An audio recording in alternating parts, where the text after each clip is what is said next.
दोस्तों, रामायण और महाभारत हिंदू धर्म के ऐसे महान ग्रंथ हैं जो काफ़ी रहस्यों से भरे हुए हैं। दोस्तों, हम हमारे वीडियो में इन्हीं सारे रहस्यों से पर्दा उठाते हैं। अतः आपसे निवेदन है कि अगर आप वीडियो पर नए हो तो वीडियो को लाइक और चैनल को सब्सक्राइब जरूर करना।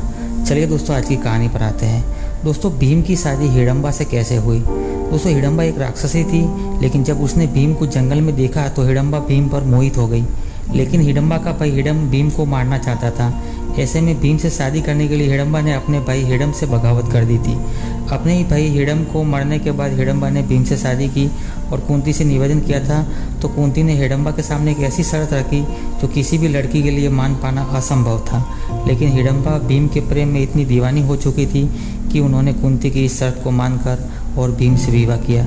चलिए दोस्तों, पूरी कहानी को सिलसिलेवार तरीके से जानते हैं कि हिडम्बा ने भीम से शादी कैसे की। दोस्तों, महाभारत में कई ऐसी प्रेम कहानियाँ हैं जिनके बारे में ज़्यादा बात नहीं की जाती, लेकिन अगर आप इन कहानियों को गौर से जानेंगे तो आपको इन कहानियों में न सिर्फ प्रेम नजर आएगा, बल्कि अपने प्रेमी के प्रति सब कुछ न्यौछावर कर देने और समर्पण का भाव भी नजर आएगा। दोस्तों, महाभारत की ऐसी एक कहानी है राक्षसी से देवी बनी हिडम्बा की और भीम की।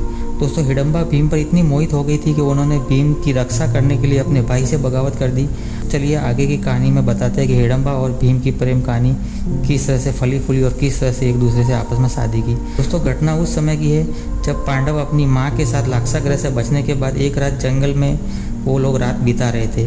भीम को छोड़कर सभी पांडव और अपनी माँ कुंती के साथ जंगल में सो रहे थे, जबकि भीम सभी भाइयों और माँ की रक्षा करने के लिए जंगल में पहरा दे रहे थे।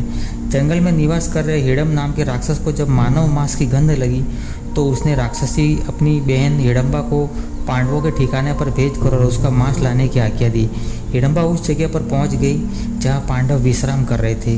हिडम्बा पांडवों पर हमला करने वाली ही थी कि अचानक उसकी नज़र उसके आसपास पहरा दे रही भीम पर पड़ी।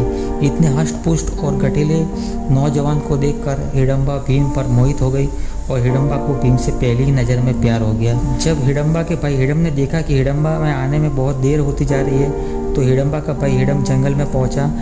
जब हिडम जंगल में पहुंचा तो उसने देखा कि उसकी बहन हिडम्बा एक सुंदर अप्सरा के रूप में बदलकर और भीम से बातें कर रही है। हिडम को यह देखकर बहुत गुस्सा आया और वो क्रोधित होकर हिडम्बा के पास पहुंचा। हिडम्बा के सामने प्रकट होकर हिडम ने कहा, बहुत देर लगा दी बहन, क्या हुआ? तुम अकेले इस मानव मांस को खाने की योजना बना रही थी क्या? अचानक अपने भाई को सामने आता देख हिडम्बा डर गई और वह अपने असली रूप में आ गई। जब भीम ने सुंदर अप्सरा को एक राक्षसी के रूप में बदलते हुए देखा तो भीम समझ गया कि यह कोई मायावी राक्षसी है। भीम बिना देर किए कुछ दूर आगे बढ़ गए जिससे कि उनके भाई और उनकी मां नींद से उठ जाए। भीम को दूर जाता देखकर हिडम, जो कि हिडम्बा का भाई था, वह भीम पर झपट पड़ा और उसे मारने की कोशिश करने लगा। भीम और हिडम्बा के बीच भयंकर युद्ध होने लगा। जब हिडम्बा ने देखा कि वह अपनी मायावी शक्तियों से हिडम पर भी भीम भारी पड़ रहा है तो हिडम्बा ने भीम की सहायता करने के लिए अपने भाई से युद्ध करना शुरू कर दिया। अंत में भीम और हिडम्बा ने हिडम को हरा दिया और उसकी जीवन लीला समाप्त कर दी। हिडम के मरने के बाद हिडम्बा ने भीम को पूरी सच्चाई बताई और उनसे विवाह करने की इच्छा जताई। भीम ने हिडम्बा से कहा, हे देवी, मैं यहाँ अपने भाइयों और माँ की रक्षा कर रहा हूँ, ऐसे में मेरा विवाह करने का कोई इरादा नहीं है। यह कहकर भीम अपनी भाइयों और अपनी माँ के पास चले गए। हिडम्बा भीम के भाइयों और उनकी माँ को नींद से जगाना चाहती थी, इसलिए पूरी रात एक पेड़ पर बैठकर सुबह होने का इंतजार करती रही और भीम को देखती रही। अगली सुबह जब भीम अपने भाइयों और माँ के साथ वन में जाने लगे तो अचानक हिडम्बा पेड़ से कूदी और कुंती के चरण छूकर भीम से शादी करने का निवेदन करने लगी। हिडम्बा के सामने आते ही भीम बीती रात की कहानी अपने भाइयों और माँ को सुना दी। कुंती ने जब हिडम्बा को विवाद के लिए निवेदन करते हुए कहा तो माता कुंती ने धर्मराज युधिष्ठिर से पूछा, पुत्र तुम बताओ, क्या एक राक्षसी एक मानव से विवाह के विषय में क्या धर्म आज्ञा देता है? माँ की बात सुनकर युधिष्ठिर ने कहा, धर्म माँ की आज्ञा जानने के लिए कहता है। यह सुनकर कुंती ने हिडम्बा का विवाह भीम से करा दिया।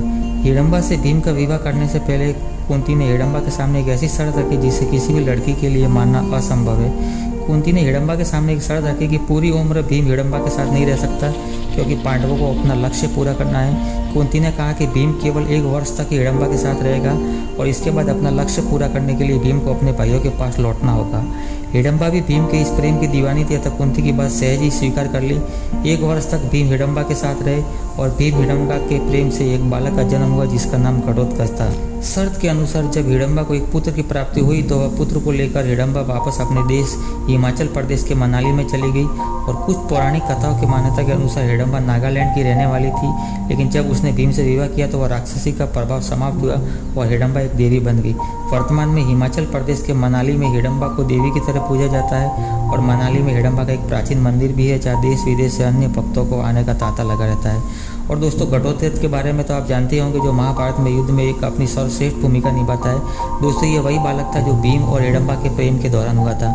तो दोस्तों आशा करते हैं आपको कहानी अच्छी लगी होगी। दोस्तों कहानी अच्छी लगती है तो वीडियो को लाइक और चैनल को सब्सक्राइब जरूर करें ताकि हम और आप जुड़े रहे सनातन संस्कृति के साथ। चलिए दोस्तों मिलते किसी एक और पर्सन में, तब तक अपना ख्याल रखना। जय श्री कृष्ण।